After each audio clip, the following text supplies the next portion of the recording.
Production of Broad and High is funded in part by the Greater Columbus Arts Council, celebrating expression, fostering talent, and connecting the community to Columbus artists, performances, exhibitions, concerts, public art, and more at columbusmakesart.com. From these contributing sponsors and viewers like you, thank you.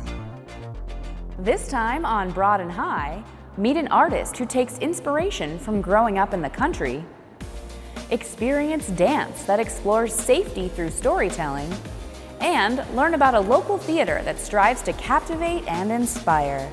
This and more right now on Broad and High.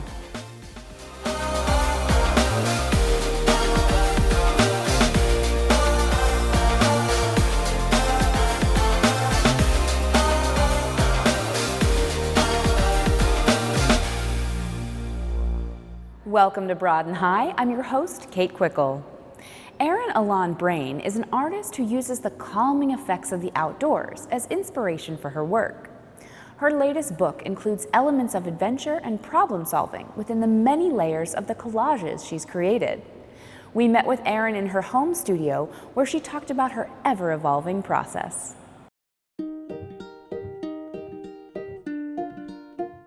Periwinkle and the Absolutely Dizzy Dazzling Day. It has been a long time coming. I started it before my first book, Fun for Anyone, and it actually took me about 5 years from writing to doing all the collages to put it together.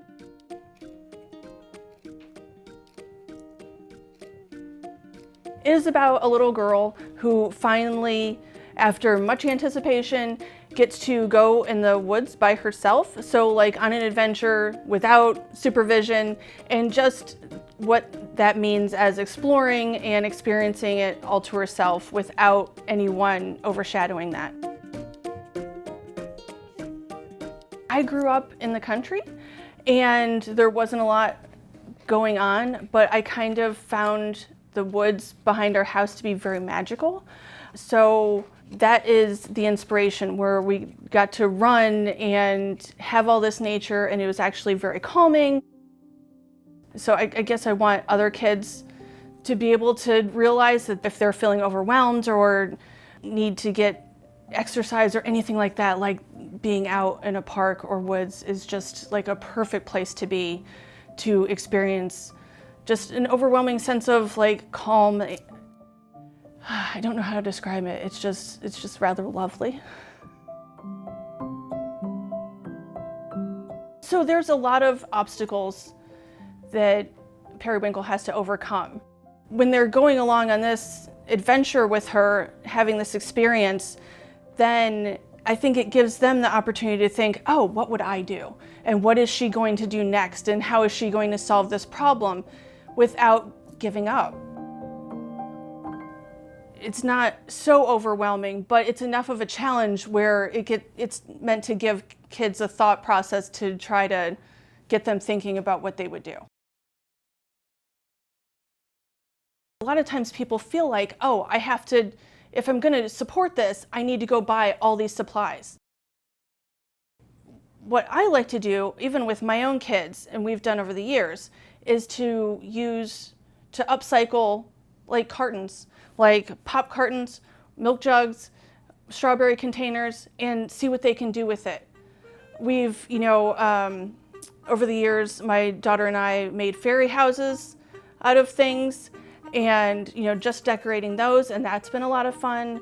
Or like little storage containers for stickers or washi tape or anything like that. And it just is meant to get their creative juices flowing and see what they can use without spending a lot of money. Basically, I have something inside of me that I just have to keep creating things. And it's evolved over the years where, like, when I first started in my 20s, I would make little bird houses and I would paint those. Or I would just make all these little crafts. And then I started my wedding invitation business, and I did that for like 13 years. And that was a huge process. So then after I did that, I started doing freelance graphic design, And I did that for several years, and then I worked on the books, and then I do a lot of collaging now. So it's just always evolving, but I just have to always constantly keep making things. I was so challenged by trying to come up with, like, I would have dreams like, okay, you want to do this, why are you not working on it? But the story wasn't coming together right away. Like, I felt like I was forcing it. And so that's why I set it aside to do Fun for Anyone first, because I had that story and that just, rolled right out. But with this one, the art process, I decided to do it completely differently. So it wasn't just digital art, it was all these collages, which take an incredible amount of time, but it was so worth it.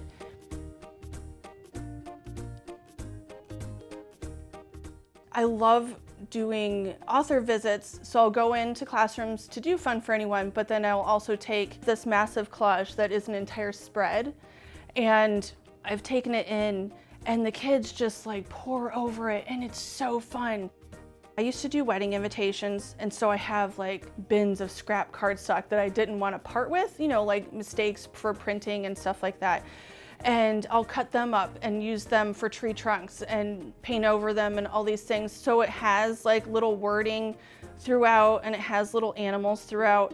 And so basically they're just going through trying to find like all the hidden things, and it makes it more fun. It just makes it more of an experience.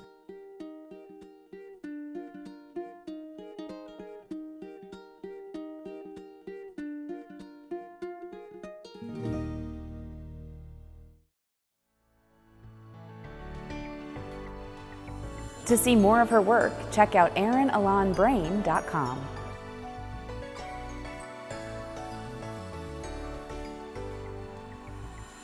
Next, we travel to Akron, Ohio to meet award-winning choreographer Dominic Moore Dunson. Throughout his career, Dominic has created work that examines issues of race and encourages conversations. His recent work explores the lives of 4 Black male characters in the wake of police violence.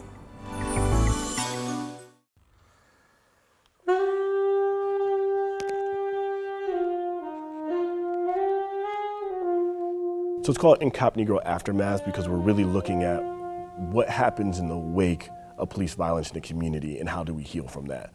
So we're trying to talk about after all of it's said and done, after the news outlets go away, after there's no more viral video, and there's this feeling that no one really cares anymore, what is that community left to do and how do they heal with the trauma that they've experienced?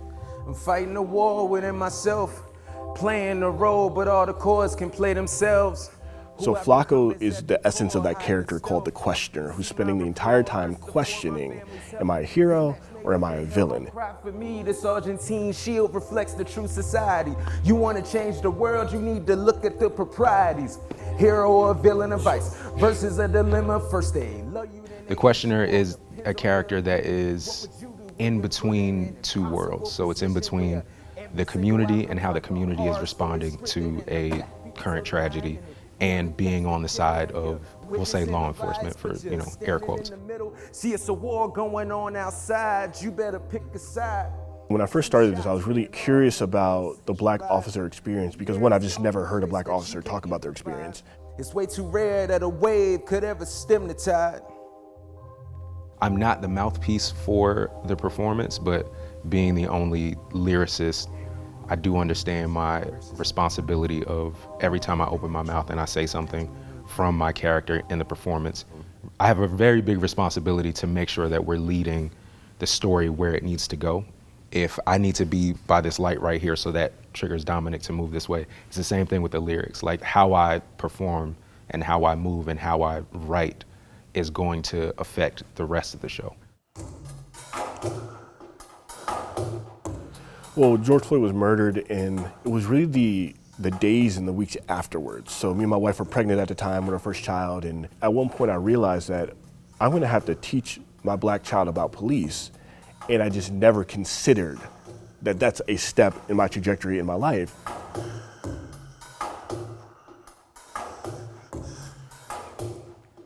So over the years, I think like a lot of black people have had run-ins with the police. Up to this point, I estimate about 45 times since I was a child up until now. My experiences were just always knowing that this interaction can go from a parking ticket to fatal, and not knowing how that's gonna go. Every situation is kind of like that.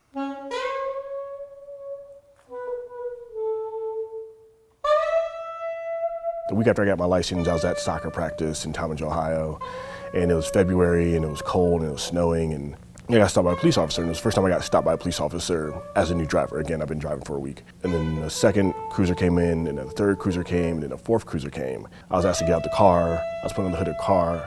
You know, I was patted down, and this kind of whole moment happened for like a good 20 to 25 minutes of being questioned and things like that. And I'm in soccer shorts in the middle of winter. And then at the end, they're like, oh, your tail light was out. And then they let me go.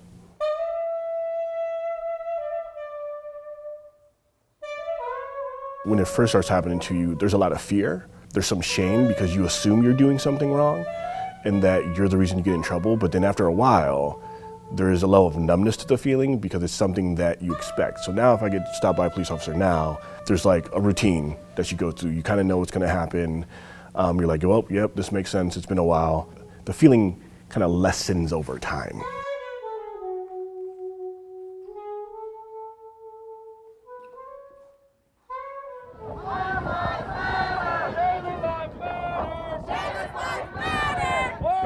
When Jayland Walker was murdered, one of the things I started really paying attention to is how everyone was reacting to it. And how you see that cycle of this explosion of people protesting and people really trying to show that this is wrong.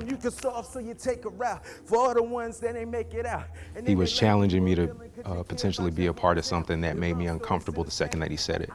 And artistically, those are the kinds of things that I try to be a part of, or I try to put myself in positions to be able to grow lyrically, production-wise, artistically, just from a mindset. Like, he was challenging my mindset to have a conversation about something that I was just like, I never want to have this conversation, let alone publicly through my art form.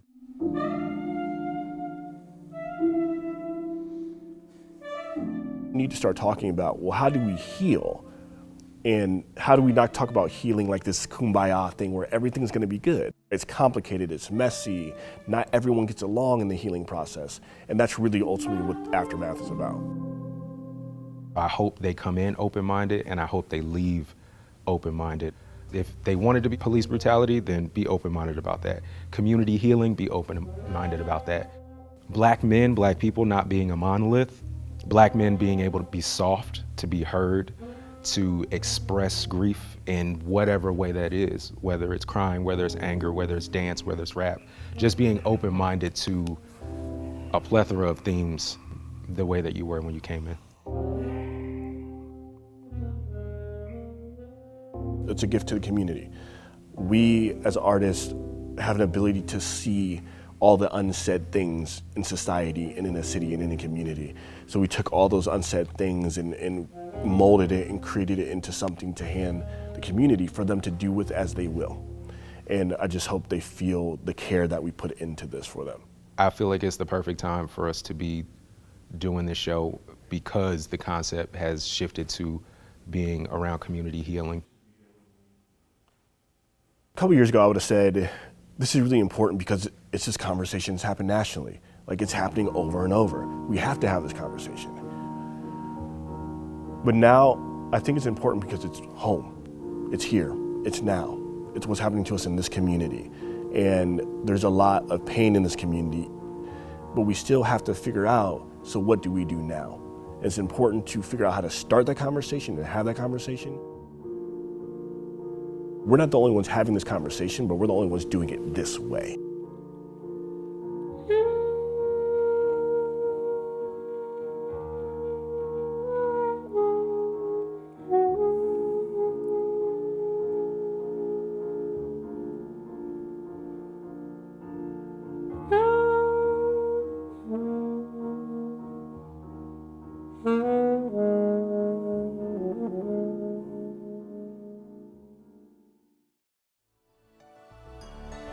To learn more about his work, check out dommooredone.com. You've likely heard the term starving artist. In this edition of Kate's Quick Bites, we'll make a recipe that fed one such artist, and we'll learn about the organization that he now works for. Abbey Theatre of Dublin is a community organization that aspires to light the spark of curiosity, empathy, and humanity.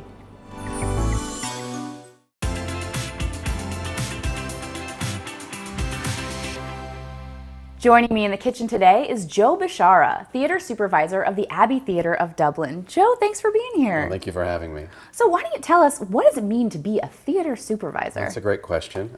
So I'm responsible for the selection, execution, and marketing of all theatrical programming for the city of Dublin. Oh, wonderful. That's a big job. Yeah, it's a lot of fun too. It must make you pretty hungry, I bet. Ravenous. I bet. So why don't you tell us about what we're going to make today? So this is actually a recipe that I started making when I was singing for my supper. I was a performer for many, many years, traveling all across the United States. And this was my go-to because I could make it and then I could put it in the fridge, and then after a long day at rehearsal, it was ready to roll. So this is my 7-layer dip, and you can make it a lot of different ways. This is the way that I make it for the masses. So it's a little bit more, not as spicy, but still fun to eat. This is one of my favorite snacks. Oh, yeah? I love it. Cool. It's so easy to make, like you said, and like you can keep it in the fridge and just snack on it. It's the best thing to just pull out and be like, yes. Yes. I'm so excited, and you're right. There's lots of ways to modify this as well. Yeah, so I'm excited to make it for you, and then we can talk about some of the ways you can spice it up if you like, things a little bit hotter. I love it. So tell us what we need to get started. 1 can of black refried beans, 2 avocados, 1 jar of salsa verde, 16 ounces of shredded Mexican cheese blend, 8 ounces of sour cream, and some shredded lettuce. All right, Joe, before we get started on our recipe, why don't you tell me a little bit about how the Abbey Theatre serves the community? Sure. So we aspire to light the spark of curiosity, of empathy, and also humanity through our programming. So we offer programming for young kids all the way up to senior citizens, and you can interact with us through classes, or you can actually be a part of our productions that we offer the Central Ohio Theater community. That's wonderful. It sounds like a great mix, great way to meet a lot of audiences. Yeah. No, it's a wonderful thing. The City of Dublin prides itself on offering world-class services to its citizens and to Central Ohio at large, and we're very proud to be a part of that. Great. Well, let's get started. I want to put all these delicious ingredients together. Okay, let's do it. All right, so I usually start with the refried black beans. Okay, you need a solid base You need a there solid at the base. bottom. Yeah. So let's try to put some of that in there. Okay. And we can Just kind of smoosh it. smoosh it, yeah. I want to help smoosh. Thank you, I I'm a appreciate smoosh this. I helper. appreciate the smoosh assistance. Yes. All right. So you get these refried beans down. Get those down, and then we add the avocado. Okay. Now, when I do the avocado, thank you so Here, much for I'll helping be with your that. sous chef. Awesome. Thanks. So what you can do if you want to help me with this Mm-hmm. is I'm going to spread this out, and then I put a little bit of the salsa verde on top of the avocado to help just bind it together a Do you little bit. smash these, or you just want to loosely move You them know around? what? Let's just leave it loose for Okay. right now, and then once we put the salsa on, we can try Okay. to mix All it right. all together. Let's see how that works. Yeah, let's see how that goes. Okay, so. And you specifically use the salsa verde. You don't use like I specifically use the Okay. sauce. Like this is, like I said, this is my one for the masses. So it's not too hot, but it gives it a little bit of flavor. Okay. And if Here, you want to use, should I just just move it around? Move it around Here, a I'll little set bit. that there. Thank you. Awesome. Okay, I But, love you know, salsa verde. Yeah, and if I was doing something for myself, I like things a little bit spicier. Sure. What I would do is add another ingredient to this. So like I would find a serrano pepper and I'd chop it up and fry it up, and then I'd put it inside. That sounds Yeah. amazing. Yeah.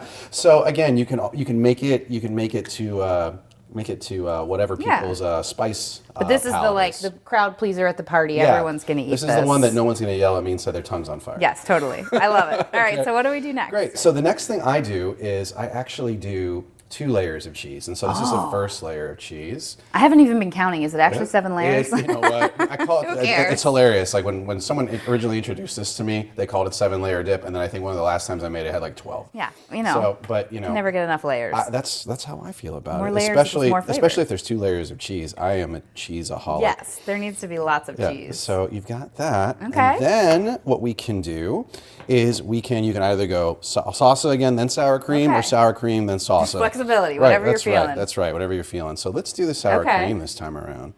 All right, so we'll I feel just do like that. spreading sour cream on cheese could be challenging. It can be challenging. Okay, we got to earn it. I like here. the binding things. Yes, this does kind of lock it in. Yeah, so we can do that. So I'm just spreading them. Yeah, I'm not worried about it looking fancy. Okay, because it's going to get covered It's up. going to get exactly. Nobody You needs got to it. know. You got it. Can you make this in advance? Yeah, you can Like, make an advance. You know, if you're going to a party or Oh whatever. yeah, that's what I usually. I think that's where this came from. Yeah. You know, as theater people, we're usually like getting you're right, together, especially like on a Sunday or something. Yeah. When you don't have rehearsal or performances. I like on how we're Monday. theater people, so we're like on Sundays, you know, when everyone else is watching football. Exactly. So then we're gonna put the salsa in again. Okay.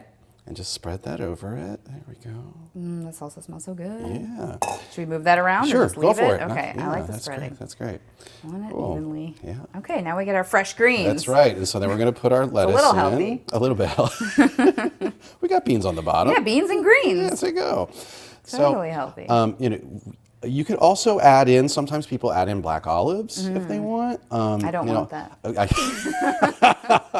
You know, and that's why I stopped doing it because Yeah. I never realized how much people like have an aversion to certain You things. either love olives or hate olives. I feel like there's no middle of love the or road hate thing, olive yeah. people. Yeah, No see- offense to olive lovers. Yes. We love you. And I'm a fan of green olives, but that wouldn't go well with this. Yeah. But see, now we're adding on our little more second layer. cheese on Yeah, top to hide the healthiness. That's right. That's right. No, don't want to see that. Got to surprise people. with When we make this, we add chopped tomatoes, so I feel Yep. like you could get, you could absolutely yeah. do that.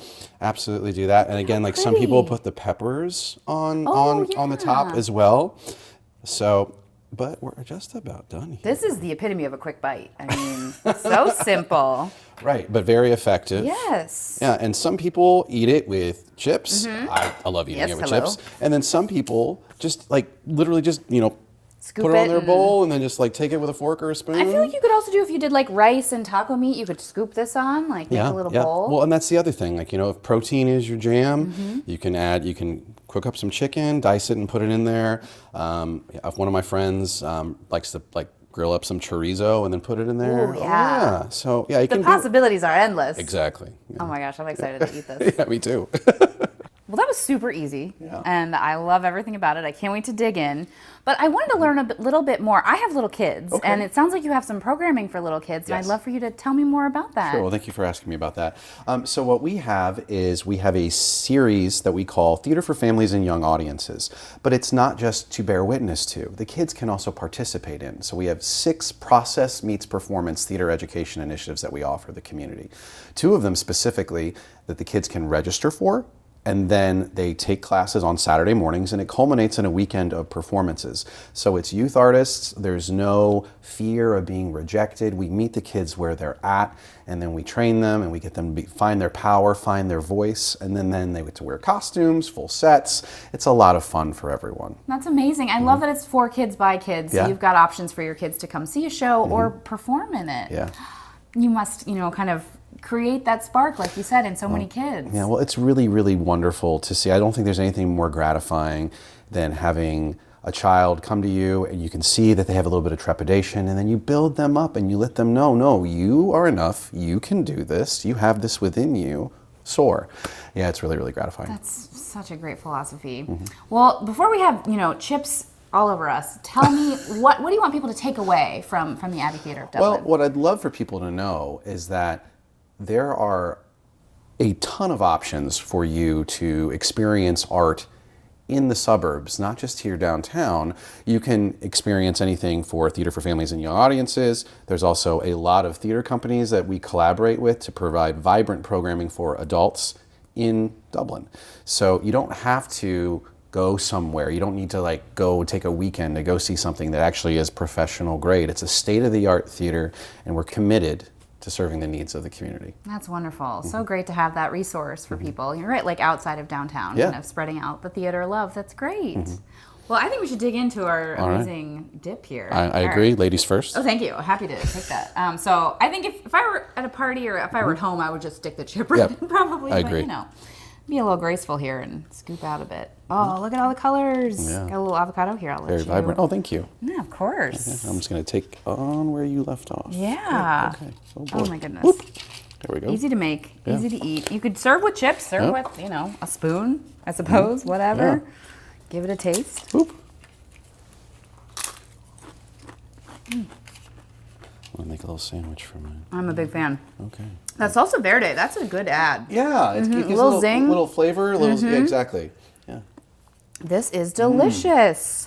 A quick bite to the max. Thank you so much, Joe, for being here. Well, it's a pleasure to be here. Thank you so much.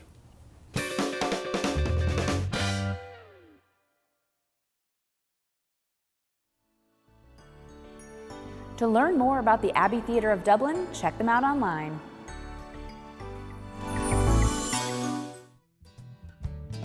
Well, that's our show. Remember, you can find all of our stories online at WOSU.org, as well as on our YouTube channel. For all of us here at WOSU, I'm Kate Quickle. Thanks for watching.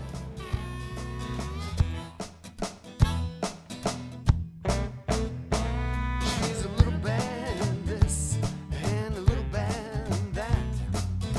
She can be a naughty one, a slippery old cat. She said thank you for your time, take your money too. And then she'd take the sushi and leave me with a stew.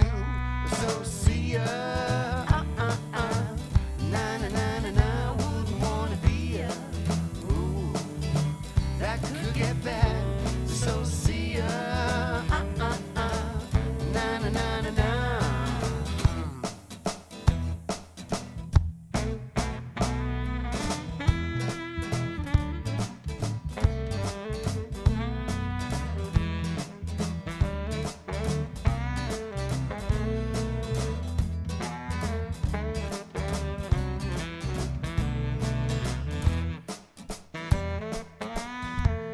Had a long ways to go, and the times they would be lack. Production of Broad and High is funded in part by the Greater Columbus Arts Council, celebrating expression, fostering talent, and connecting the community to Columbus artists, performances, exhibitions, concerts, public art, and more at columbusmakesart.com.